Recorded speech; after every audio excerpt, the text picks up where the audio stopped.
Vale, en la anterior clase vimos cómo nosotros ya podríamos utilizar esta función que teníamos aquí para poder ejercer con el joystick del mando las diferentes direcciones. Es más, a día de hoy, ahora mismo, funciona también. Si nosotros eliminamos los string y en vez de colocar estos códigos aquí, volvemos a colocarlos aquí arriba y le ponemos que cuando le demos hacia arriba haga esto y cuando le demos hacia abajo haga esto, compilamos y ahora nos metemos y ahora con nuestro gamepad le vamos a dar hacia abajo y hacia arriba y ahora ha decidido el programa, a ver, es lo que yo le digo. Hay veces que en realidad lo único que me da son alegrías. Vamos a ver por qué. Ahora ya identifica que es un mando, vale. Bueno, no, sinceramente hay veces que parece que quiere hacerme el favor y otras veces dejarme mal. Bueno, aquí estamos utilizando ahora mismo el joystick y vemos como si le doy hacia arriba o hacia abajo ya funciona. Hay una metodología bastante mejor, bajo mi punto de vista, a la hora de nosotros hacer una interacción con ratón, perdón, con ratón no, con el joystick del gamepad. Y es que nosotros podamos, en este caso, utilizar el arrastre de ratón por el viewport. Para ello vamos a crear una función que nos permita hacer eso utilizando los valores de action value que nos está dando en este caso el input action del joystick. Para ello, lo que vamos a hacer es que si estamos utilizando gamepad, ¿vale? En vez de utilizar esta macro para determinar el lado, lo que vamos a hacer es que esto nos permita controlar el ratón. Entonces vamos a colocar esto aquí, como estábamos hablando. Vamos a colocar esto por aquí. Esto lo vamos a ver en el curso de nivel medio, cómo lo podemos llegar a generar todavía mucho mejor, como habíamos dicho en la clase anterior, generando una función que determine, o dentro generar un poco más de cálculo para determinar lo que sería unos rangos de dead zone. De esta manera, nosotros podemos determinar a qué zonas en específico. Bueno, no sé si han escuchado eso. En el momento en el que nosotros estemos jugando en ciertos rangos, ¿vale? Con nuestro joystick, él va a determinar realmente si está yendo con mucha más exactitud hacia un lugar u otro. Esto es importante que lo entiendan porque esa función de los dead zone también son determinantes a la hora de nosotros hacer el mapeo de animaciones dentro de nuestro personaje. Pero bueno, no me enrollo mucho más.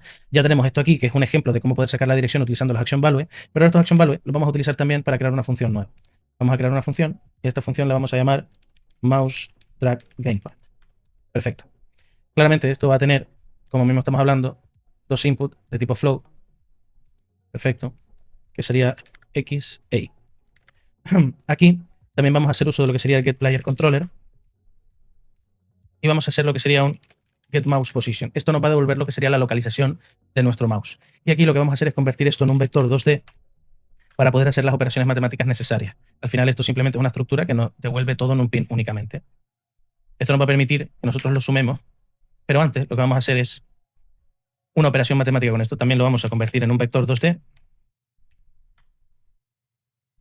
para organizar el código dentro de esta función. Y aunque nosotros ahora vayamos a hacer un split aquí, lo que vamos a hacer es una operación que es una multiplicación. Ya veréis por qué lo hago. De momento lo vamos a dejar en 1, ¿vale? Y esto lo vamos a colocar también en un multiplicador,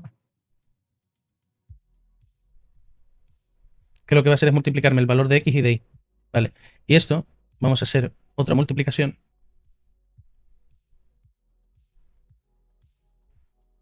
Vamos a hacer, de esto lo que vamos a hacer es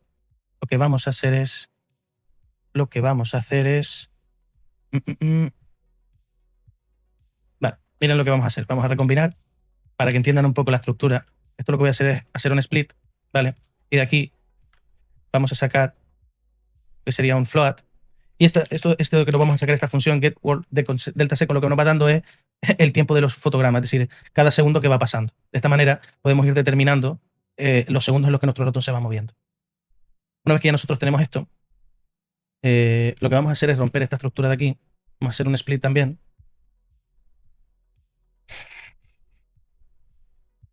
Y esto de aquí lo vamos a convertir en un float. Perfecto. Ahora tenemos esto aquí y este float. Y aquí lo vamos a romper. Y ya veréis por qué estoy haciendo todo esto. Y vamos a poner un 1 aquí. Vamos a poner el Y y el X. Perfecto. Esto lo que va a determinar es la velocidad de movimiento. Porque lo que va a hacer es multiplicar el valor. ¿Vale? Según como nosotros lo multipliquemos, por ejemplo, si estamos yendo en una dirección, este valor que nosotros tenemos aquí, al multiplicarlo por lo menos por menos 1, lo que va a hacer es ir en sentido contrario. Y ahora entenderéis por qué lo hacemos. De momento lo vamos a dejar en 1 para que lo veáis y a partir de aquí vemos cómo podemos seguir trabajando. Una vez que tengamos esto, lo que vamos a hacer es aplicar esta suma. Y ahora esto lo vamos a romper para coger de manera individual. Y vamos a hacer lo que sería un setMousePosition. Este no, el de PlayerController. Para esto necesitamos nuevamente a nuestro amigo PlayerController, setMousePosition. Esta es la que necesitamos. Pero tenemos un problema. Aquí tenemos valores de tipo integer y aquí tenemos valores de tipo float. Hay una función que se llama truncate, que lo que hace es pasarnos el valor de float a... Es un valor de redondeo. Lo que hace es nos pasa este valor a valor de tipo entero. A partir de aquí, lo que nosotros vamos a hacer es que la función se va a conectar. Aquí está. Perfecto. En el momento en el que nosotros llamemos a esta función y se ejecute, nosotros vamos a poder controlar lo que sería el ratón. Porque lo que vamos a hacer en este caso es un set mouse position. Entonces esto lo tenemos que conectar al trigger para que pueda llegar a funcionar, ya que el trigger está constantemente en movimiento, o sea, está constantemente ejecutándose. No me enrollo mucho más. Ahora tenemos otra situación. Tenemos otra problemática que la vamos a definir ahora. Antes de nosotros empezar a posicionar nuestro ratón, lo que nos interesa saber es qué tipo de valor nos devuelve aquí. Para eso, lo que vamos a hacer primero es un print string, y de todos los valores que nosotros hemos estado desarrollando aquí, vamos a ver qué es lo que nos devuelve. Para ello vamos a venirnos aquí. Vamos a quitar el detalles. Porque esto es importante entenderlo antes de nosotros continuar. Tenemos el valor en y el valor en x. Por lo tanto, tenemos el valor de arriba abajo y de derecha a izquierda. ¿Ok? Entonces, vamos a hacer una secuencia y nos va a ir dando este valor y este valor. Este valor lo vamos a poner en color verde y este en valor y. Sabemos que los valores del eje x, del eje y nos lo va a devolver en amarillo y el otro en verde. Vamos aquí arriba y lo que vamos a hacer es que vamos a llamar a la función, le vamos a pasar los valores y ahora aquí está. Pero lo que vamos a hacer es que esto que tenemos aquí, vamos a utilizar nuestro gamepad y vamos a moverlo. Y nos está devolviendo 0 cada rato. Vale. Aquí dentro de la función dejamos este variable en la que nosotros no modificamos nada. Esto que tenemos aquí lo tenemos que volver un float. Y aquí, por ejemplo, vamos a determinar un valor de 1000. Ya veréis para qué es este tipo de valor. De momento vamos a hacer que nos devuelva las variables y a partir de aquí vemos cuál es la solución. Si se fijan, ahora mismo el ratón se encuentra donde nosotros lo colocamos en pause. Si nosotros ahora movemos, ahí está el joystick, el ratón ahora mismo se está moviendo desde la posición 0. Ahí está. Aquí. ¿Cuál es la problemática que nosotros tenemos ahora mismo? El ratón se está moviendo de manera libre. Y nosotros ahora necesitamos determinar, y si se fijan, si yo, por ejemplo, lo muevo el ratón hacia la derecha y le muevo hacia arriba, el ratón se está moviendo hacia abajo y se lo muevo hacia abajo. De esa manera, nosotros aquí lo que tenemos que hacer es multiplicarlo por -1. Ahora, multiplicando esto por -1, estamos invirtiendo lo que serían los valores del eje X. Es decir, si yo lo muevo hacia arriba, hacia abajo, hacia arriba, ahora se está comportando correctamente con el gamepad.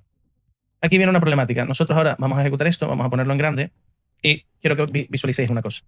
Una vez con esto aquí, ahora ya puedo controlar mi ratón y vemos cómo el ratón está yéndose para todos los lados. Pero tenemos una problemática. Cuando yo el ratón, por ejemplo, le doy hacia abajo y continúa, el ratón está apareciendo y está desapareciendo por los límites. Porque nosotros no le estamos determinando, por decirlo de alguna manera, que el ratón tenga un rango en el que moverse dentro del monitor. Para ello, esto es lo que significa este truncate de aquí. Aquí lo que nosotros estamos determinando es dónde se va a mover nuestro ratón.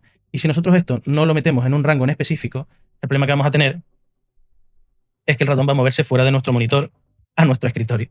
Entonces, nosotros para eso tenemos lo que sería un clamp in range, clamp integer. Nosotros tenemos este valor de aquí y determinamos un máximo, por ejemplo, puede ser 1900. Vamos a hacer una cosa. Nosotros en el monitor tenemos 1920 por 1080. Una manera de nosotros calcular el porcentaje de la pantalla que nosotros queremos en base a la resolución, lo que nosotros podemos hacer aquí es lo siguiente. Lo que podemos hacer es que el máximo va a ser 1920 por 0,95. Aquí lo que le estoy diciendo es que me coja el 95% de la pantalla en la resolución 1920. Y él va a determinar que es 1824. Y aquí vamos a generar otro clamp donde le vamos a decir que me coja también el 95%, 1080, de 1080. Y él determina que es 1020. Ahora, en este rango, lo que me va a dar aquí es un valor de entre 0 y 1026. Y aquí me va a dar un valor entre 0 y 1824. Si compilamos y arrancamos y volvemos a coger nuestro mando, podemos controlarlo con el ratón. Pero si ahora nosotros ponemos nuestro mando y clicamos, ahora me quiere dejar mal porque seguramente no se está ejecutando. A ver. Ahora sí se está ejecutando. Vale. ¿Y por qué no funciona? Vamos a ver un segundo. Vale, espera, pues me quiere dejar mal, perfecto.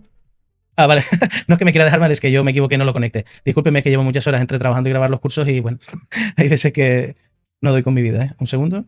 Vale.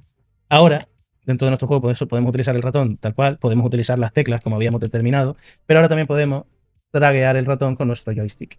Y si se fijan, ahora sí que tenemos total control de dónde movemos nuestro ratón. Pero fíjense que ahora, en base a nuestra resolución, el ratón se para, porque lo que está haciendo es, cuando llega al límite, ya no puede pasar.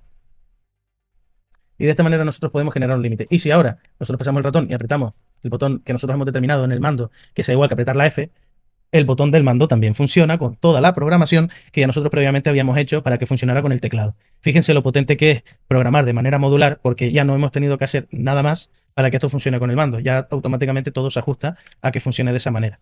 Ahora ya hemos creado una función muy simple de cómo poder utilizar el ratón. En este caso, para que lo tengan más visual, no lo vamos a hacer en este curso, pero sí en el siguiente, vamos a determinar que si nosotros utilizamos el mando, como están viendo aquí, que yo lo estoy moviendo con el joystick del mando, el icono el icono del ratón cambie por lo menos un icono circular, un icono que sea un poco más accesible a la hora de tú moverlo. Y otra cosa es que si se fijan, a veces se mueve muy rápido y me cuesta mucho colocarlo. Es por eso que aquí, en este 1000, representa lo que es la velocidad. Si esto lo colocamos en 500, compilamos, nos venimos aquí, vemos como ahora el ratón se mueve más lento. Y esto nos permite tener un poquito más de control a la hora de llegar a los botones. Es magnífico. De esa manera ya hemos conseguido crear diferentes funcionalidades de control dentro del sistema de input mapping. Y aquí lo tenemos. ¿Qué pasa? Esto claramente es muy útil a la hora de, dependiendo del tipo de juego que nosotros vayamos a definir, pero claramente, vuelvo y repito, esto es increíblemente escalable. En la siguiente clase vamos a ver de qué manera podemos seguir mejorando y vamos a empezar a trabajar sobre interfaz. Eso ya es un poquito más complicado porque tenemos que determinar y que se ajuste todos nuestros controles a cuando cambiamos de interfaz. Así que nos vemos en la siguiente clase. Hasta luego.